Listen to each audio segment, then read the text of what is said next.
Hello? Mr Digby's secretary? No, he's not in yet. No, he never gets in till 10 o'clock. Well, you can't blame Mr Digby for the lack of economic miracles. You should see the rest of the top brass here. I mean, you take Mr Trumper, the boss himself. He never gets in until it's time to go to lunch. Yeah, well, who shall I say called? Mr Trumper? Yes, I will. Yes, all right, thank you, sir.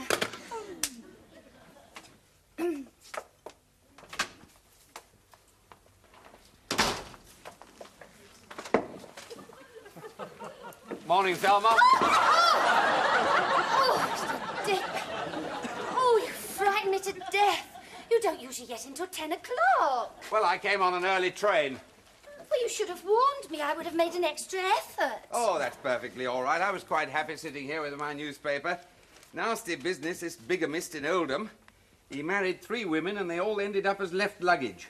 Oh, how horrible. I mean, he made his point by getting rid of the first one, but all 3. Old habits die hard, I suppose. Just imagine somebody getting married 3 times. Well, it's not a very pleasant subject to start the day with, is it? My day started at 5 a.m. I've been on the train for hours. Why did you get up so early? What makes you think I went to bed? Mrs. Digby and I had one of our open-end conversations about the boy, the middle one. What's his name? Dominic. That's right, Dominic, yes. He's just at that awkward age. He's too old for Noddy, and he's not quite ready for Raquel Welch. Well, look, you can tell me about it over breakfast. I'll get your bacon and egg. No, Thelma, don't go. Look, I don't think I could face one of your sunny-side-up specials this morning. I think I'll just have black coffee. And would you mind removing these? Oh, I wondered where those had got to. They're for Mavis Tucker's new baby. You remember Mavis used to work in the canteen? It's incredible. It seems only 3 or 4 months ago since you took the afternoon off to go to her wedding. It was only 3 or 4 months ago. I'll get your coffee. Roland Digby here. No, it's you. Look, Eleanor, once and for all, I am not shirking my responsibility to Dominic. I came in early because I wanted to catch up. Thelma's gone right off. She's so far behind with her work that I may very well be late home tonight as well. Look, Eleanor, if I'm not there, Dominic's sex education is your responsibility. I don't like being shouted at. Look, if you can't discuss this like a rational, mature, intelligent human being, then all I've got to say is... Mr. Digby, who spends all her time making excuses, telling lies and covering up for her boss? That's easy. Miss Williams, next door. No, me! Oh. I do. Lord. I'm sorry, Mr. Digby, but I couldn't help eavesdropping on your conversation, so I'm going off, am I? Well, I had to have some excuse for coming in early. I couldn't face another argument with Eleanor. The school's been on at her, and she is insisting that I have this frank talk with Dominic. Oh, the facts of life. I'll go down and see Mrs. Bullivant, the welfare officer, and ask her if she has a book on the subject. Ah, good, yes, but make sure it's got plenty of pictures, with balloons coming out of their mouths. Corky the cat is just about Dominic's level. Now, Thelma, do you think we could get through to coffee before old Trumper starts bawling? Oh, I forgot to tell you, Mr. Digby, Mr. Trumper rang up about 10 minutes ago. I've been here all the time. But I wasn't to know. Oh, for heaven's sake, Thelma! Oh, Mr. Digby's secretary? Oh, yes, he is. You see, if you wish hard enough, it will happen. Mr. Trumper. I know what is... hello, Mr. Trumper. What can we do for you? I've had the printers breathing down my neck again. They want to know what's happened to our publicity release on Slug Doom. Your department, Digby. If you remember, sir, I delivered it to your office some weeks ago. Which I returned as unsuitable. Slug Doom is our most advanced pest exterminator, so what do? Put in a long pacifist plea, seeing things from the point of view of the slug. Life's a jungle, Digby. It's them or us. I want that rewrite up here at once. Well, where is it? Where's what? My report on Slug Doom. Well, it's there somewhere, together with a copy of your letter to the RSPCA. I'm referring to my rewrite. Well, it's there somewhere. Now, you find it while I get your coffee.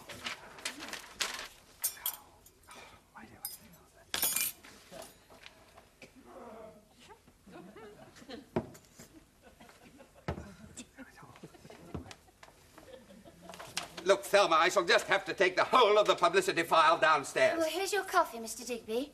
No, thank you, Thelma. No time for that now. Yes, there is. I am not having you facing Mr. Trumper without something to line your stomach. You forgot the sugar.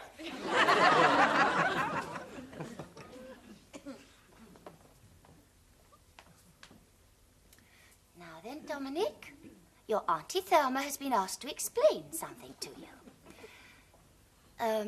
Now, take Mummy and Daddy. There are a lot of differences between them because one is male and one is female. One has a big, gruff voice and huge muscles. That's Mummy. Now, you stay right there, Dominic, because Auntie Thelma is going to get you a book. As I said on the phone, that promotion stuff you sent up was worthless. All that tear-jerking nonsense about the slug being the gardener's best friend. We want to wipe out insect pests, not pander to their every whim. Actually, it's not an insect, it's a gastropod.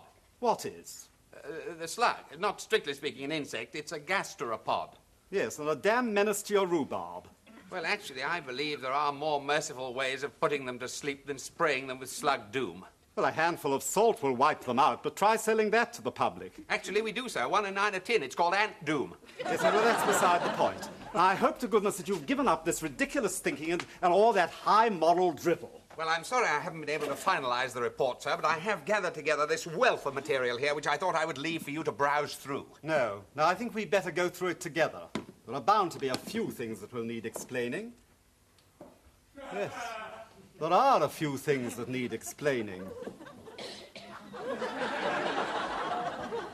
This is rather on the large size for a slug, isn't it? Well, thanks ever so for your help, Mrs. Bullivant. Not at all, my dear. That's what I'm here for. Pop in any time and keep taking the tablets.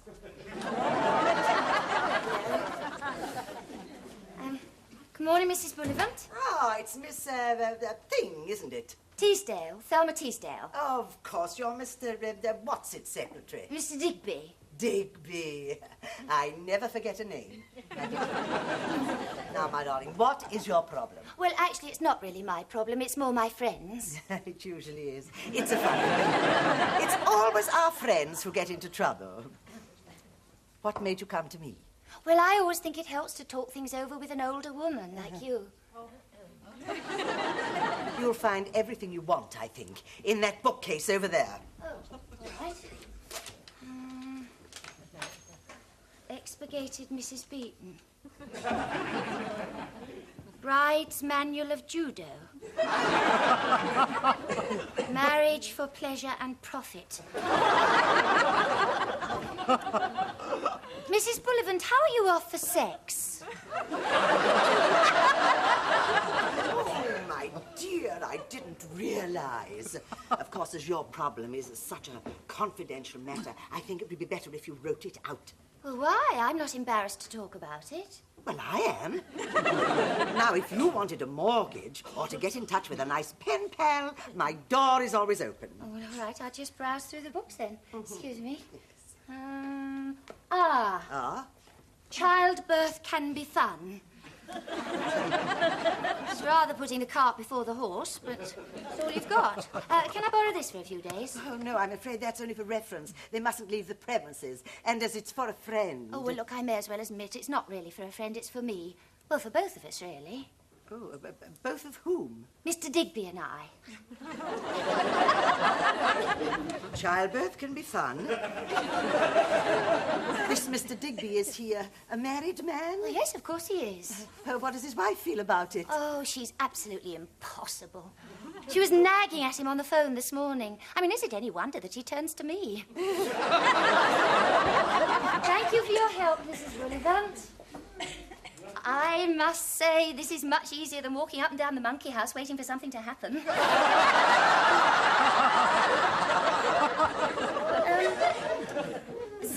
Zenobia? Zena. Pretty.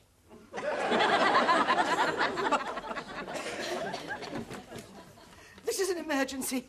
Get me Mr. Trumper's office.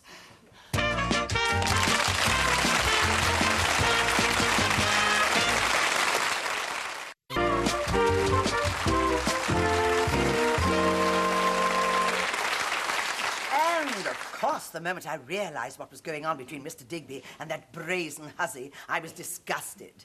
Quite made my day. And you do think I was right in bringing it to your notice? Oh, absolutely. Anything told you in confidence should always come straight back to me. I like to think of myself as the head of a happy family.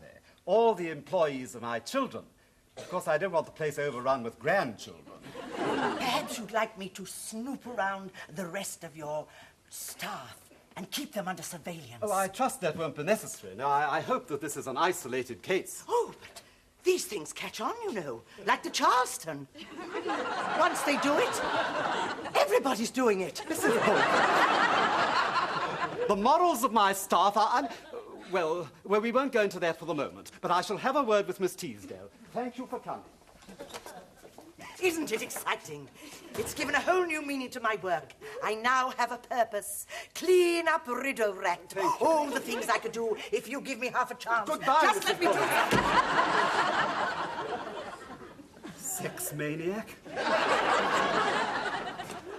Olive, get me Miss Teesdale. Mr. Digby's secretary? Oh, yes, all right. Yes, right away, Mr. Trumper. I'll tell him you're typing it out. No, it's me he wants to see, not you. Oh, I've just remembered where I put that report. Here we are.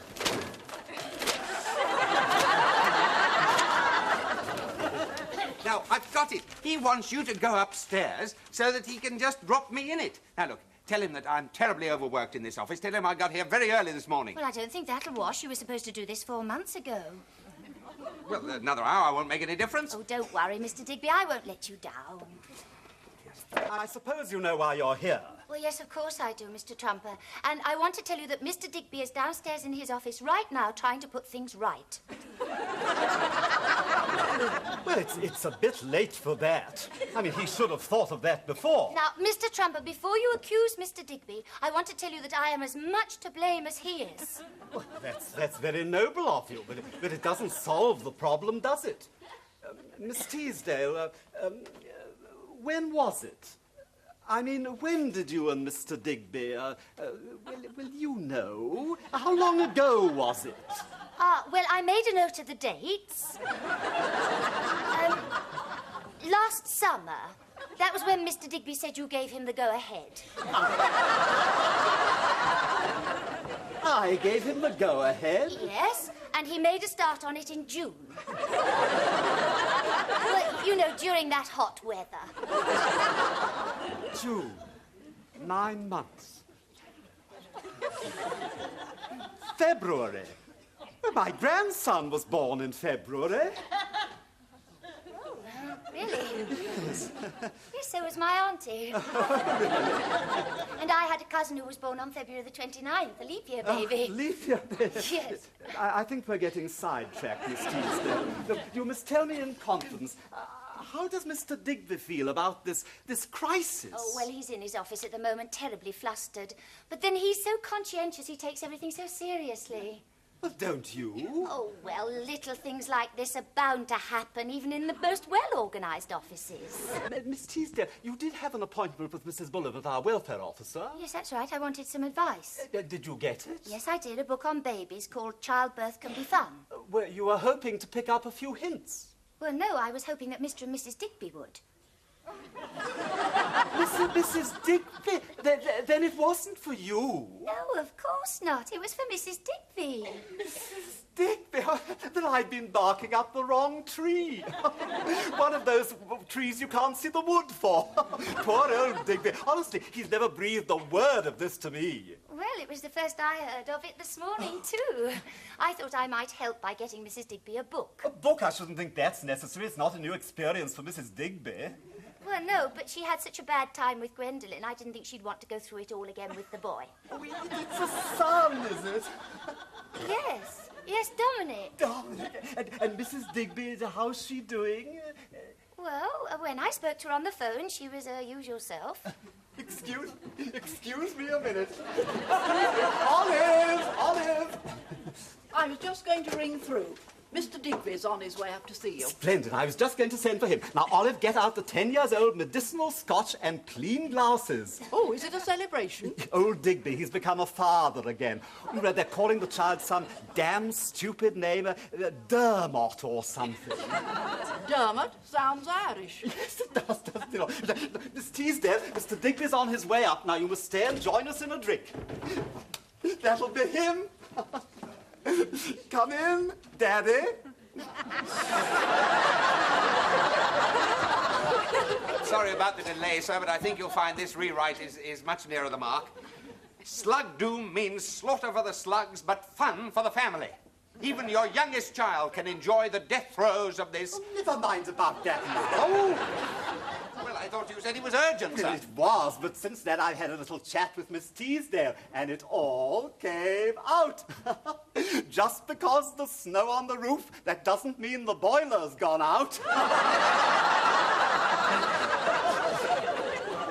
I think Dermot's a lovely name for a boy. Well, yes, I suppose it is. Sounds Irish. Come along, Olive, now, come along. That's right. Oh, yes. We shall only want 3 glasses. Oh, I see.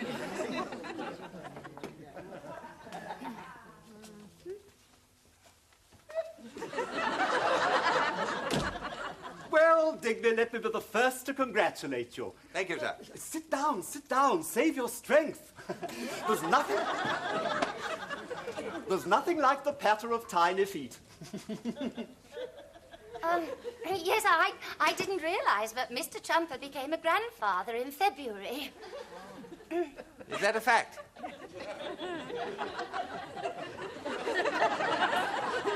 My mother's birthday is in February. Oh, really? Isn't it a small world? Well,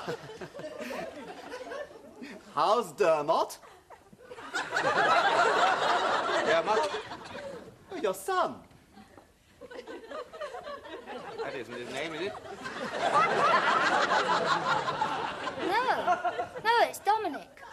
Dominic, of course, Olive always gets everything wrong. Anyway, how is the little fella? Well, he hasn't turned out quite as bright as we'd hoped. I mean, unless I can convince him that there's more to life than Corky the cat, I feel I've failed as a father. But honestly, Digby, it's early days yet. And anyway, he may take after his mother. And how is Mrs. Digby? All going well? Well, she was all right. Thelma spoke to her on the phone quite recently. She was all right then, wasn't she, Thelma? Well, yes, I didn't talk to her much because she was just getting the car out to go shopping. Shopping. You know, things have changed nowadays. The mother's up and about before you even know it. Of course, you know, there are old wives' tales about the gypsies. They do say the women leave the caravan for 5 minutes, have the baby, feed the horse, and go on selling clothes pegs.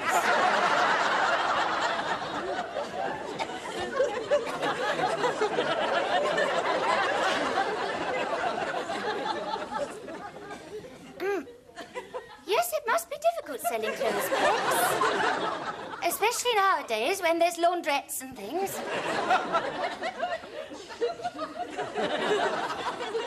And the police moving the caravan on all the time.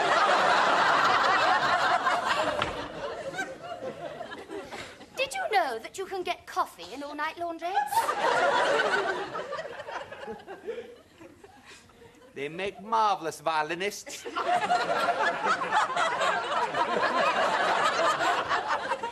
What, laundrettes? Gypsies. I'm afraid I've lost the thread. It's your turn. Well, anyway, congratulations, Roland. Thank you, sir. For he's a jolly good fellow, he's a jolly good fellow, and so say all of us, and so say all of us, and so say all of us. For he's a jolly good fellow, he's a jolly good fellow, he's a jolly good fellow, and so say all of us. Hip hip hooray, hip hip hooray, Hip hip hooray. hip hip hooray. Mr. Digby, here's a cup of tea. I think cough mixture would be more appropriate, Thelma. My throat's red raw from all that singing. You should have stopped after For He's a Jolly Good Fellow. You didn't have to go on and sing all those sea shanties. It isn't every day of the week that Trumper invites me up to his office for a sing-song. I think he's cracking under the strain. Oh, by the way, this is from PPX, a telegram for your wife. I haven't sent a telegram to my wife. I know, but Mr. Trumper has. Congratulations. Glad to hear Roland's become a father again. He's gone out of his mind. I shall have to ring her up.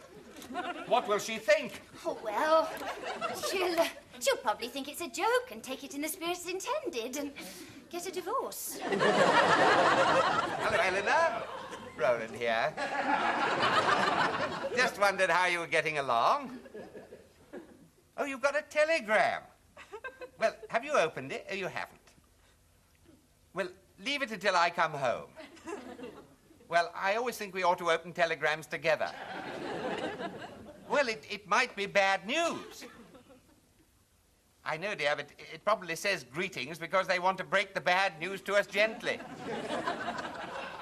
Eleanor, I absolutely forbid you to open that She's opening it. Look, Eleanor, all this business about me being a father again is strictly between Miss Teesdale and myself. So, you see, this is a matter that it's perfectly easy to explain. And here is Miss Teesdale to explain it. Look, Mrs. Digby, you must listen to me. All this sex business only came about because Mr. Digby said you wanted nothing to do with it. Yes, and about the baby, Mrs. Digby? Hello? Hello? Oh, hello, Robin. No, dear, no. Just because Mummy's lying on the floor, it doesn't mean she's dead. No, I don't think there's any need for you to tie her up. Now, Robin, dear, this is what you do. In Mummy's hand, there's a piece of paper. It's a telegram. Yes. Now, I want you to take it and throw it into the dustbin. And then when Mummy sits up... Oh, hello, Mummy. Look, I'll be home before you can say Jack Robinson. What did she say? I don't know, but it wasn't Jack Robinson. More from Rideau Rat at the same time tomorrow. After the break today, the Ropers have a bereavement of the feathered kind in George and Mildred.